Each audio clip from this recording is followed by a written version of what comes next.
गोवा में सोनाली फोगाट के साथ क्या क्या हुआ, कैसे हुआ, किस वक्त हुआ, किसने किया, कौन उसके साथ मौजूद था, इसी तरह के तमाम सवालों के जवाब पुलिस जांच में तलाश चुकी है। लेकिन अभी सोनाली फोगाट का मामला ठंडा नहीं पड़ा है। आगे के वीडियो में हम आपको बताएंगे कि आखिर सोनाली फोगाट के परिवार ने खाप पंचायत में माफी क्यों मांगी। सोनाली फोगाट भाजपा के टिकट पर आदमपुर से 2019 में चुनाव लड़ चुकी है, तब आगे की उनकी राजनीतिक विरासत कौन संभालेगा, इस सवाल का जवाब भी हम आपको आगे देंगे। तीसरी सबसे अहम बात, आदमपुर में भले ही उपचुनाव हो, उससे पहले सोनाली फोगाट की मौत से जुड़े मामले में कुलदीप बिश्नोई पर भी संदेह जताया गया है।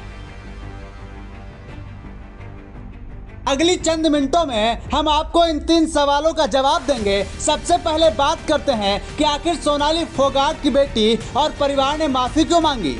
लिहाजा सोनाली फोगाट हत्याकांड को लेकर बीते शनिवार को जाट धर्मशाला में कंडेला खाप के प्रधान टेकराम कंडेला की अध्यक्षता में सर्व खाप पंचायत हुई, जिसमें पंचायत के मंच पर पहुंचे सोनाली के जीजा अमन पूनिया ने कहा कि किसान आंदोलन में सोनाली ने किसानों के बारे में जो शब्द कहे उनके लिए मैं माफी मांगता हूं। हमने सोनाली को बड़ा समझाने का प्रयास किया था, किसानों की भावनाओं को ठेस पहुंची, हमें इसके लिए खेद है। सोनाली के भाई रिंकू ढाका, बेटी यशोधरा ने भी सोनाली के लिए माफी मांगी।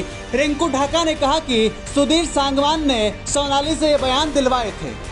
माफी मांगने के बाद महापंचायत के मंच से सोनाली के परिजनों ने सोनाली हत्याकांड में भाजपा नेता कुलदीप बिश्नोई का हाथ होने का आरोप लगाया है, जिसके चलते सर्व खाप पंचायत ने इसके बाद मीटिंग की। इस दौरान सर्व खाप पंचायत के प्रधान टेकराम कंडेला ने मीटिंग के बाद कहा कि फोगाट और ढाका परिवार सहानुभूति पर विचार करेगा। परिवार समाज के साथ मिलकर आगे बढ़ना चाहता है, इसलिए परिवार को समाज के साथ जोड़ेगा। खाप पंचायत ने कहा कि सीबीआई जांच प्रभावित न हो, इसलिए पीएम और सीएम से अनुरोध है कुलदीप बिश्नोई अपना स्टैंड स्पष्ट करे, क्योंकि वह संदेह के घेरे में है।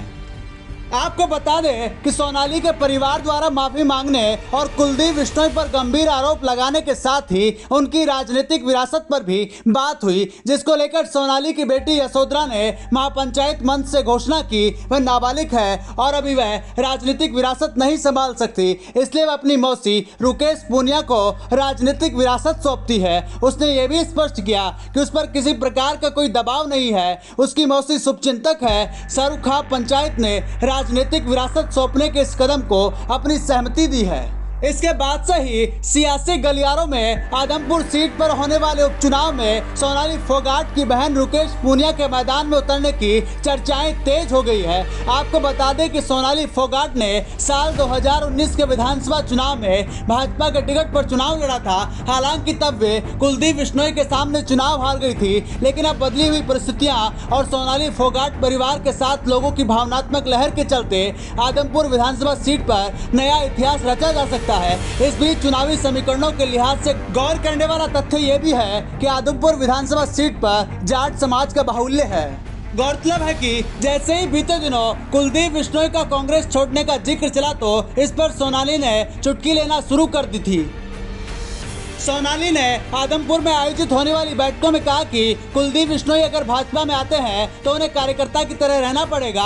आदमपुर में मेहनत मैंने की है, इसलिए पहला हक मेरा ही है। मगर जब कुलदीप बिश्नोई ने विधिवत रूप से भाजपा ज्वाइन की, तब सोनाली फोगाट ने कहा था उनका भाजपा में स्वागत है।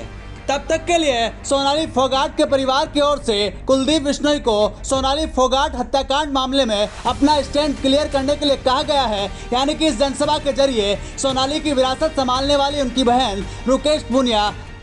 लेकिन अब सोनाली फोगाट तो दुनिया में रही नहीं। अगले महीने की 23 अक्टूबर को सोनाली का परिवार भाजपा के बैनर तले आदमपुर में सोनाली फोगाट के समर्थकों की एक बड़ी जनसभा करने वाला है।